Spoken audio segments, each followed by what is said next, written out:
शिक्षक और सड़क दोनों एक जैसे होते हैं। इनकी खासियत होती है कि ये जहां हैं वहीं रहते हैं, लेकिन दूसरों को मंजिल तक पहुंचाते हैं। यह एक शिक्षक का गुण है। अनादिकाल से शिक्षक की महत्ता का गुणगान हम करते आए हैं और उनके द्वारा प्रदत्त ज्ञान का कारण ही होता है। मैं एक छोटी सी कविता आपके सामने आपके सम्मान में प्रस्तुत करता हूं। जिसे देता है ये जहां सम्मान, जो करता है देशों का निर्माण, जो बनाता है इंसानों को इंसान, जिसकी छाया में मिलता है ज्ञान, जो कराए सही दिशा का की पहचान, वो है हमारे गुरु, उन्हें करते हैं हम शत शत प्रणाम। मैं अब कार्यक्रम को आगे बढ़ाते हुए अब हम अपने मुख्य अतिथि को सुनेंगे, लेकिन उससे पहले मैं आमंत्रित करता हूं हमारे क्लब की सदस्य रोटेरियन डॉक्टर डॉली श्रीवास्तव को कि वे मुख्य अतिथि का परिचय हम सबको करें।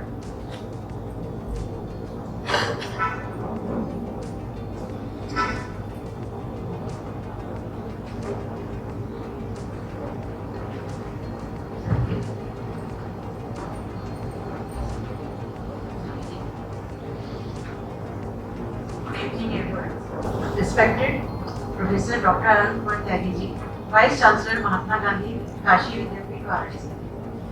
Dr. Tyagi has published more than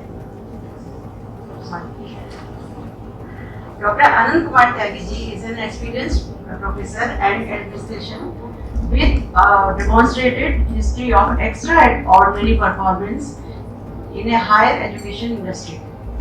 He has a strong background of more than 35 years of teaching and research in material physics, material sciences and engineering, and condensed matter physics.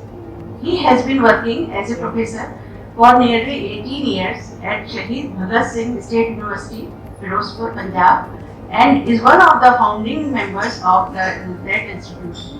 He contributed to this university's endeavors of propelling the state to technology-driven society. He possesses a diverse professional experience as professor at various prestigious institutes.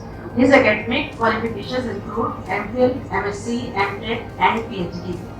Dr. Tyagi is an alumnus of IIT Kanpur and has undergone administrative training at IIM Calcutta, IIM Kozhikode, and National Productivity Counseling for Academic Leadership.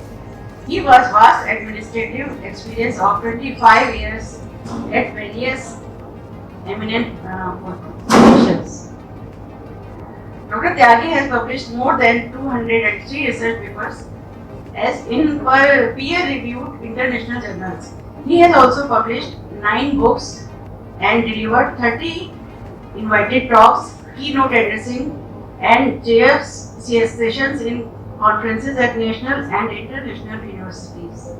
Dr. Tyagi established new research lab at SPSSU, completed 5 sponsored projects, and faced a great grant of more than 10.50 crores from various funding agencies.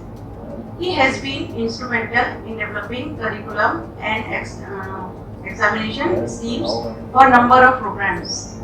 He has membership of several esteemed professional societies.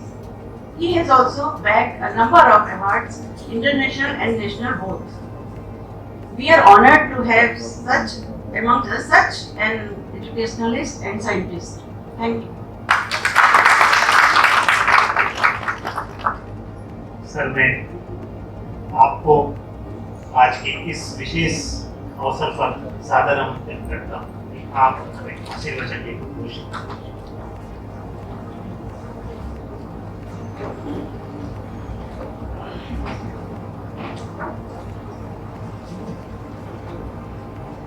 Good evening, friends.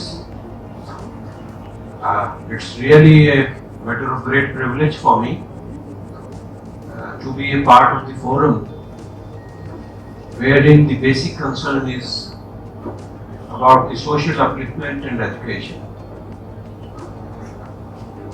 I was first time introduced to the Rotary Club. I was there in a small town in Punjab. It's a border town. It's only 10 kilometers from the international border. And we were not having any such outfit over there like Rotary Club or any other major club. So I was never involved in such activities. But today, when Jaiswal ji told about the activities of the club, I was really impressed. And I really thought that this is not the forum wherein people come only for enjoyment. Rather, they come for the real enjoyment. And that real enjoyment includes the concerns towards the society, concerns towards the deprived, concerns towards the children, concerns towards the women, and of course towards the people, those who are downtrodden, those whose concerns are not being met. सबसे अच्छी बात यही है कि यहाँ के पता चला कि जो दो महत्वपूर्ण चीजें हैं, जैसा हमारे नोबेल laureate अमर्त्य सेन जी भी कहा करते हैं कि किसी भी समाज में यदि हमें परिवर्तन लेके आना है तो दो चीजें करनी पड़ेगी। सबसे पहले तो रोड एक्सेसिबिलिटी, एक सड़क बनानी पड़ेगी, और दूसरी है एजुकेशन, स्कूल बनाने पड़ेंगे। बाकी किसी भी देश को यदि उन्नति करनी है तो दो ही चीज चाहिए, तीसरी चीज की जरूरत नहीं है, बाकी सारी चीजें खुद आ जाएंगी। ये एक सबसे बड़ी कंसेप्ट है जो आज मुझे यहाँ रोटरी क्लब में आके महसूस हुआ कि ये दोनों ही चीजें आप लोग एड्रेस कर रहे हैं। बहुत ही खुशी हुई, बहुत अच्छा भी लगा। और साथ में केवल देखिए एक्टिविटी करना बहुत ज्यादा महत्वपूर्ण नहीं होता, सबसे ज्यादा जरूरी होता है कि हम उन एक्टिविटीज की मॉनिटरिंग भी करें। जब हम मॉनिटरिंग करेंगे तो हमें बहुत सारी चीजें पता लगती हैं। सबसे पहले तो हमें ये पता लगता है कि हमारे सिस्टम की कंस्ट्रेंट्स क्या क्या है, वो क्या परिधि है जिसके अंदर हमने काम करना है, वो क्या समस्याएं हैं जो हमारे इस उत्थान प्रक्रम में व्यवधान उत्पन्न करेगी। साथ ही साथ हमें यह भी पता लगेगा कि हमारे इस उपाय में कौन हमारा सहभागी है, कौन इसमें बहुत अच्छी तरह से कंट्रीब्यूट कर रहा है, और कौन ऐसा है जो थोड़ा सा उतना मोटिवेटेड नहीं है। इसके लिए देखिए, जब भी हमें किसी सिस्टम को ठीक से चलाना हो तो किसी भी चीजों को हम प्रेरित करने के लिए इंसेंटिवाइज करना बहुत जरूरी है कि जो भी अच्छे परफॉर्मर्स हो, बेस्ट परफॉर्मर्स को हम इंसेंटिवाइज करें। और जो आज यहाँ रोटरी क्लब ने किया कि हमने प्राइमरी स्कूल से लेके और इंटर कॉलेज तक के जो भी अच्छे परफॉर्मर्स हैं उन सबको हमने यहाँ पुरस्कृत किया, निस्संदेह एक बहुत अच्छा कदम है। और जो दैदीप्यमान चेहरे यहाँ पे हमारे जो अध्यापकगण पुरस्कृत किए गए हैं, उनसे साफ तौर पर ये जाहिर होता है कि इस तरह की जो गतिविधि कोई भी समाज का कोई भी अंग करता है तो उसका डिविडेंड्स, उसका रिजल्ट जरूर सामने आता है।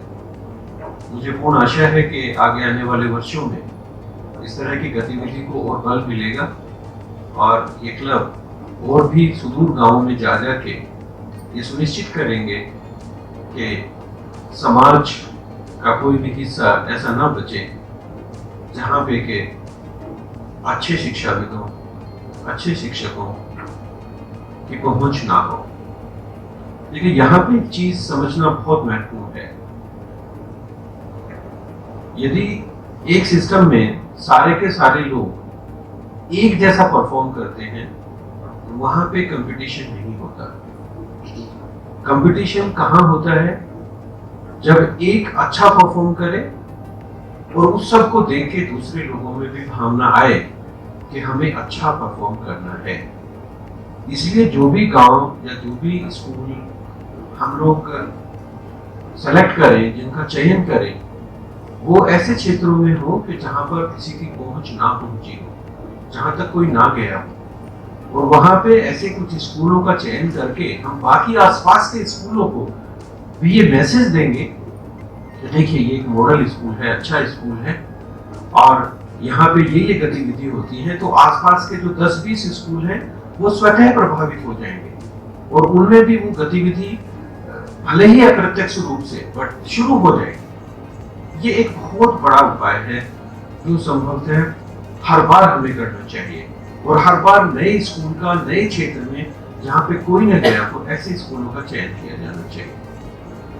इस तरह हम एक आपके सामने एक मॉडल रख देंगे और उस मॉडल को देख देख के दूसरे लोग भी सीखेंगे, और इस तरह धीरे धीरे उत्थान की यह प्रोसेस बढ़ता जाएगा।